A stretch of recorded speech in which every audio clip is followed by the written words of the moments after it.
emotional closeness, maintaining the therapeutic movement, which consists of three things such as expertness, attractiveness, and trustworthiness. So today we will only just touch on support versus challenge. And maybe trust versus mistrust, depending on how time moves. So relationship building. According to Tyler, 1969, and Gilmore, 1973, an effective counseling relationship will be characterized by unconditional positive regard, empathy, and genuineness. Effective counseling relationship will be characterized by unconditional positive regard, empathy, and genuineness. Communicating, I think I mentioned about this. Unconditional positive regard is accepting your client just as they are. Empathy is feeling for your client, and genuineness is all about being real. All those three things will be broken down further as we go. So communicating acceptance and understanding of clients assists promoting the counseling relationships as a partner. Communicating acceptance and understanding of clients assists promoting the counseling relationship as a partnership. I think I'll correct that. So other important dimensions include, so the first one is support versus challenge. Support versus challenge. And you'll briefly to support versus challenges are supporting our clients, making them feel supported, making them feel validated, making them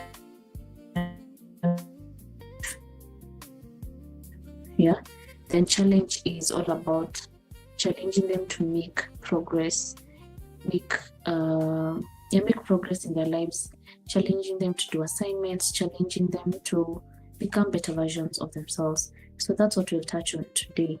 So support, it involves providing empathy, understanding, reassurance, and encouragement. Support involves providing empathy, understanding, reassurance, and encouragement. It helps the client feel safe, validated, and emotionally held. Support allows clients to explore feelings, process experiences, and build confidence at their own pace. Support allows clients to explore feelings, process experiences, and build confidence at their own pace.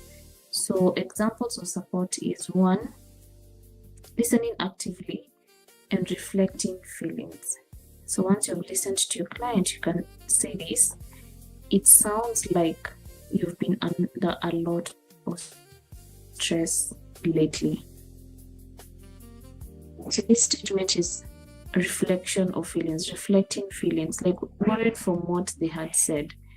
Maybe your client has said, I feel so overwhelmed, that there's a lot to do in terms of work. Also, home is waiting for me to be able to sort it out. I'm expected to make it's what I do. I have to clean the house, I have to cook, I have to make sure the baby is well fed.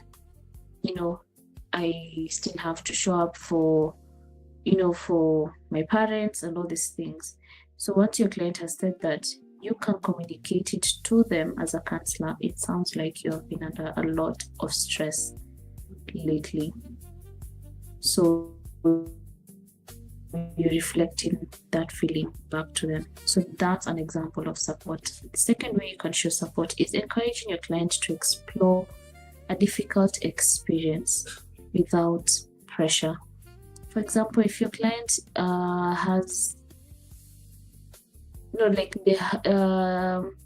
been encouraged a couple of times by other people to reach out to their mother. They need to talk to, maybe he or she needs to talk to her and to resolve certain matters.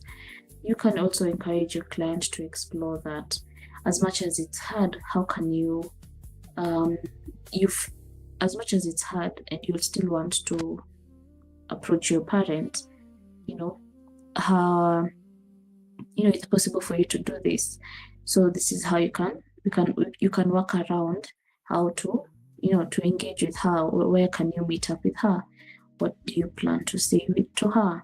How do you plan to handle anything that she says that might be a trigger for you? All these things. So you're encouraging your client to explore that experience. You're not forcing it upon them. It's something amekuja tu akakwambia that they want to do. But don't be like, yeah, it's very important that you talk to your mother. You should, why are you not speaking to her? Don't do that. Because you see, ukisema hivyo ina come from a place where it's about you. You're coming, you're trying to project your own experience or feelings towards your client, and you're not supposed to. So encourage them to do things. That's just an example, but encourage them to do things without giving them pressure to do so. Then the next thing you can do is validate your client's emotions. It makes sense that you'll feel hurt after that experience. So you're validating them. And that is a way to show support. It makes sense, or I'll understand, I'll see why this was very hurtful, or why you would have reacted this way. So communicating or validating your client's emotions can that to them wanna feel ni kama unawa support. So we said it's providing empathy, you understanding, reassurance, and encouragement, so that your client can feel safe, validated, and emotionally held. That's what support looks like.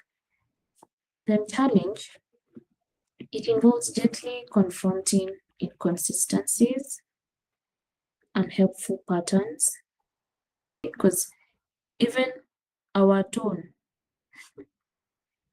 can affect your, because remember here we said you need to be, you need to deliver it with care. So tonation is also part of it. How you say it, how you challenge your client, the tone of voice that you're using can have an impact. So listen to how I say it. That's at least an example of a tone you can apply. So pointing out a pattern. I notice you say you want to improve your relationships, but you often avoid conflict. Can we explore what's happening there? That's my tone. If I say it the other way around. So I notice you want to improve your relationships, but you often avoid conflict. Can we explore what's happening there? If you listen to my tone of voice, those two, there's a difference. The first one will communicate is a bit of soft and shows care towards my client. But if I use the other second tonation, it may sound a bit pushy, harsh towards them. So tonation can also, you need to add, you often avoid conflict.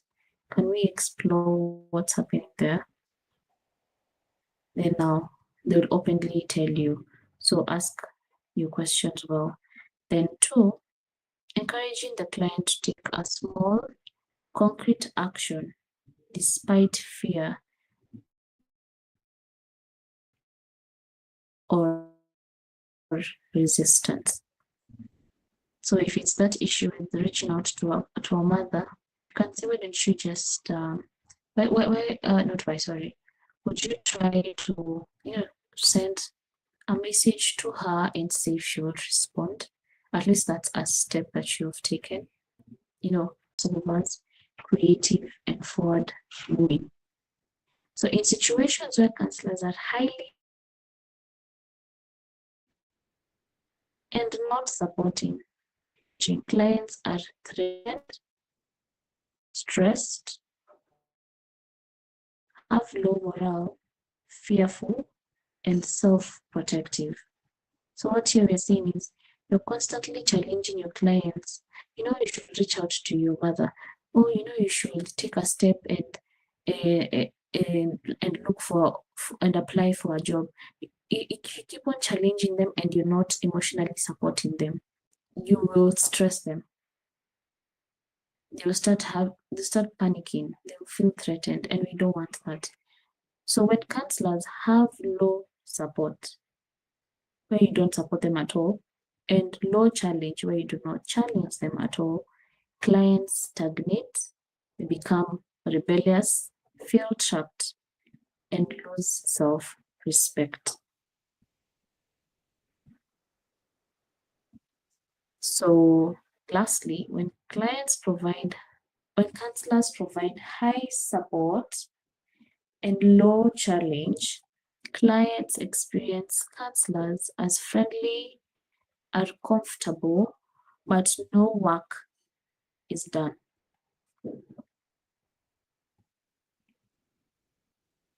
So as counselors, aim at high challenge and high support confidentiality. Meaning, wakikwambia kitu hawataisikia huko nje. You won't tell your colleagues if you're working, if you have your own farm and you have other employees. If you're working, and the two we mentioned the two mostly in sessions. Yeah, because you said supervision, I'll have to share your case, but I'll not share like your name. But supervision, I'll be required to share your case, but I'll be able to get assistance, but I'll not share your name. So those are 5 limits to confidentiality. However, we mentioned those 2 in a session. So trust is very important. Then we also have mistrust. Mistrust may appear when a client has been hurt or disappointed in the past. A counselor must respond, not just any. There are more there, and they choose. If there's none of the above, fine. But if they choose even that they had a counselor before, it's good to ask, how was your relationship with your counselor before? Kindly ask, because that will give you information as to where exactly your client is at. They can tell you, yeah, I had a counselor before, but I stopped having sessions with this counselor because I got to find out that she shared their story with someone else, and everyone got to know. That can create mistrust. So in a manner, they will tread carefully with you as well. And if your client does not trust you, or you do not create that homeness and safety for them, it will take some time for them to build that trust with you. So it can't be any of them, like it's just their own experience. Okay, there's an underlying issue around there. So it's advisable that as counselors, we create that room for them to feel safe with you. Sorry, and to be open with you. It's always a counselor's prayer. It's all about, and we're talking about it under relationship building.